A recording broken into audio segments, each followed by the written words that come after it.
Alhamdulillah.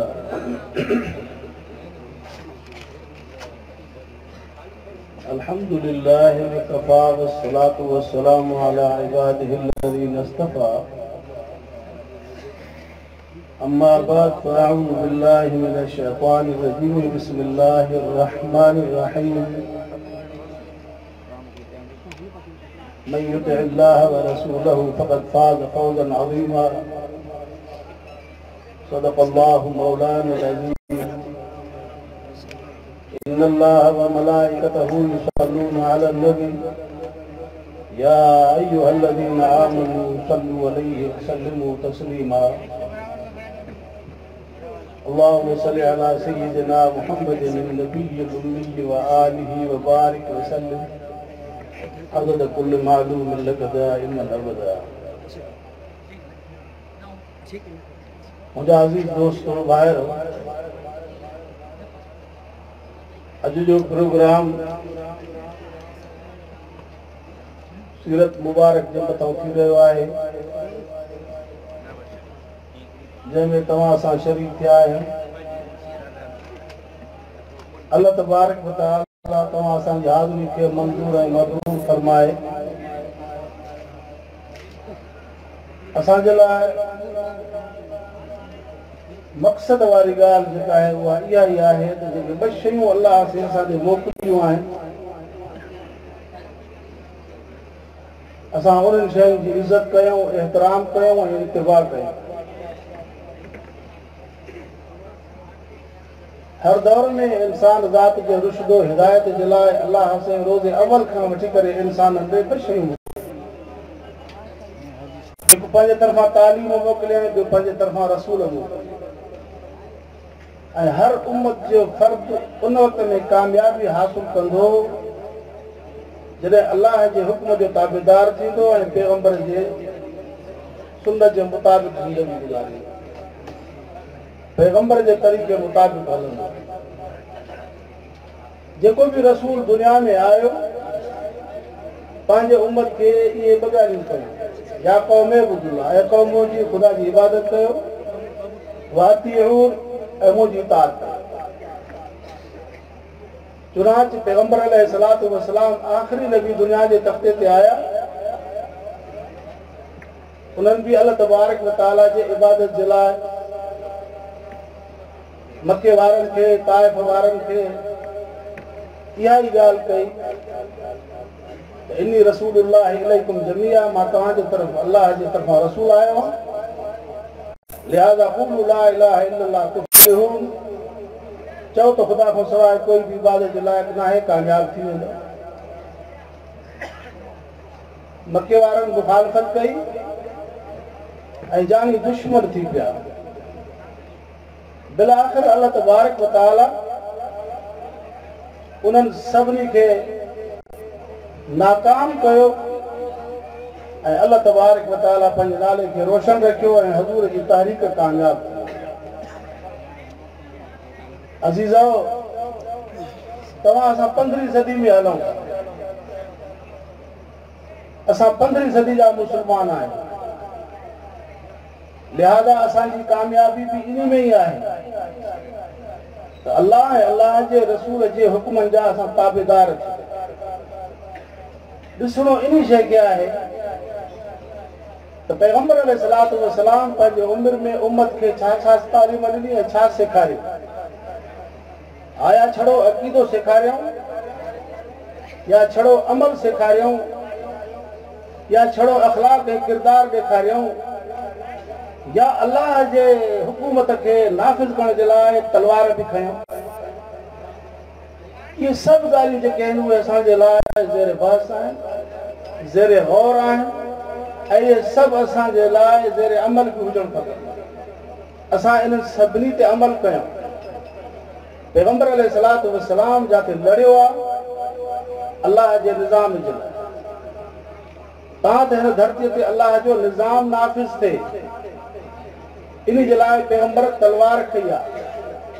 जाते अख़लाक़ ऐं किरदार ॾेखारणो आहे, हज़ूर पंहिंजे माहौल खे अख़लाक़ ऐं किरदार सां पंहिंजो ताबे बणायो। अक़ीदे जो जाते सबक सिखाइणो आहे उते अल्लाह तबारक व तआला जी वहदानियत ऐं ख़ुदा जी वाखाण ऐं अल्लाह तबारक व तआला जी क़ुवत जो इज़हार थियो ऐं हाकिमियत अल्लाह तबारक व तआला जी इबादत बि उन्हीअ जी झुकण बि उन्ही जे अॻियां ऐं ख़ौफ़ बि उन्ही रब तबारक व तआला जो कंहिं गैर जो न ख़ौफ़ न गैर में का उमेद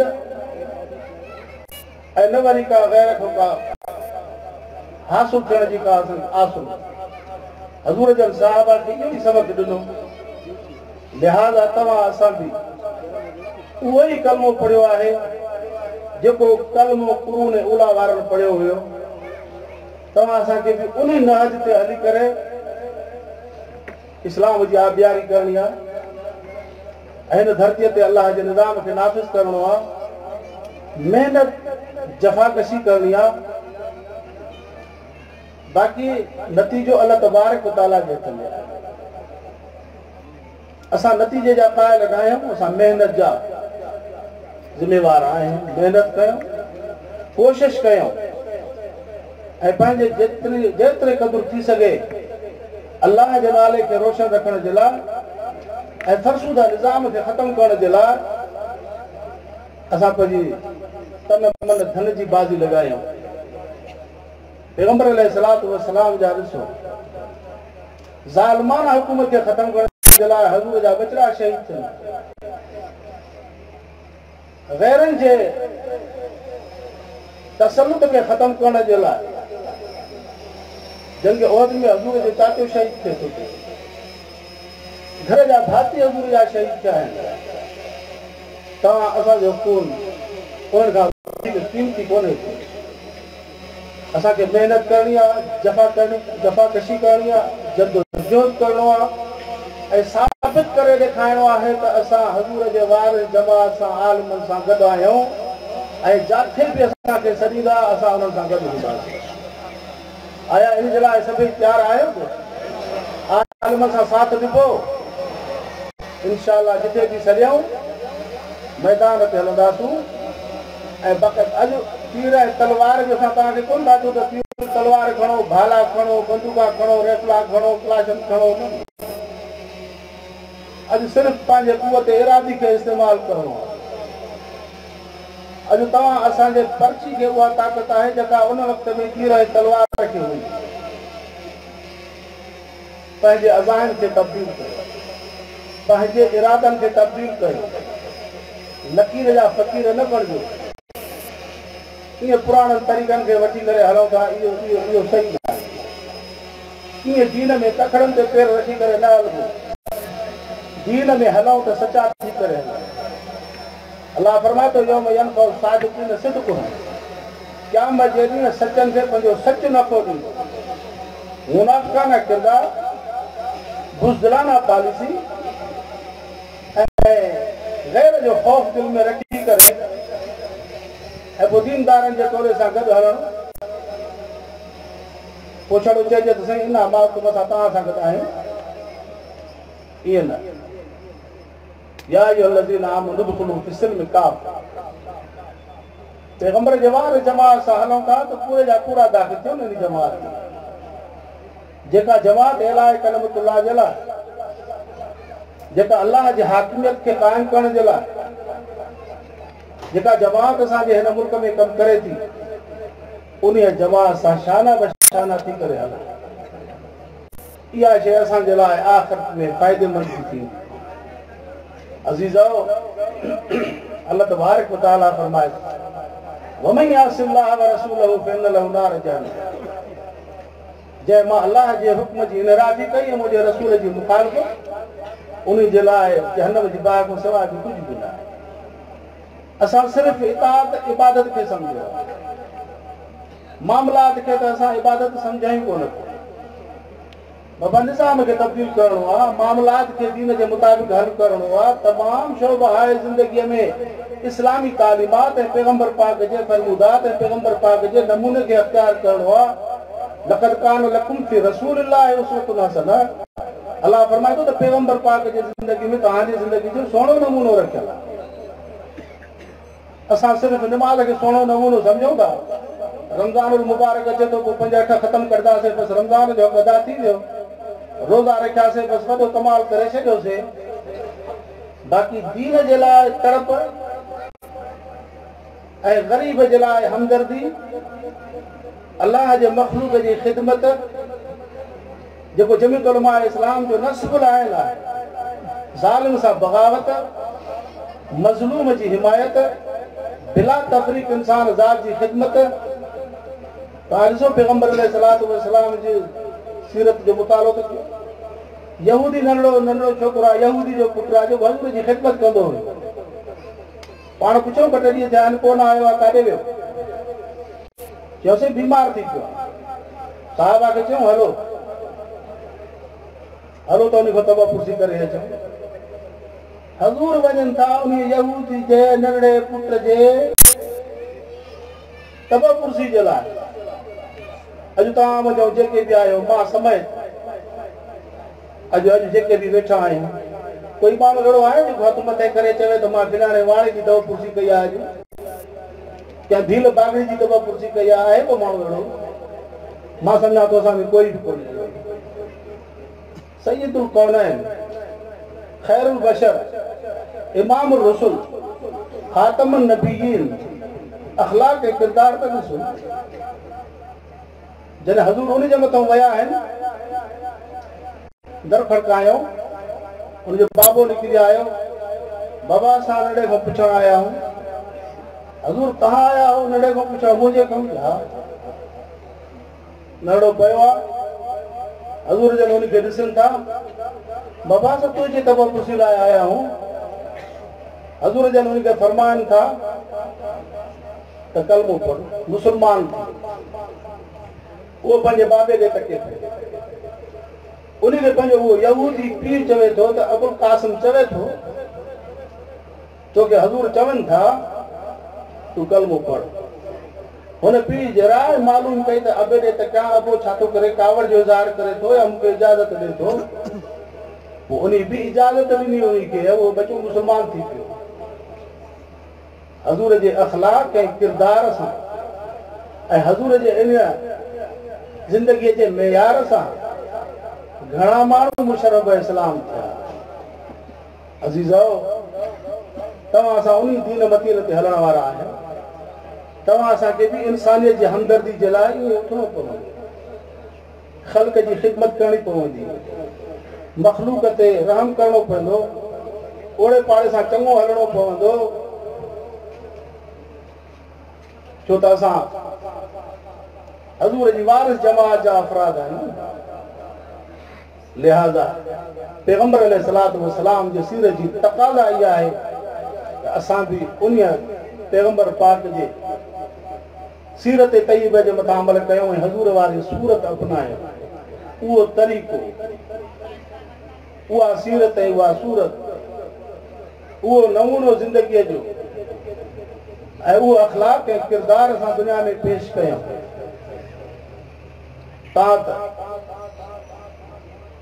मुस्लमान जेको आहे उहो पंहिंजे काज़ ते मज़बूती सां बीहे।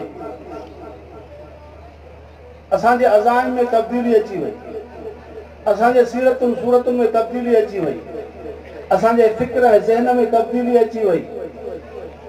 पोइ दुनिया में माण्हू चवण लॻा त इस्लाम त क़बूल कयूं, पर कहिड़नि जो क़बूल कयूं?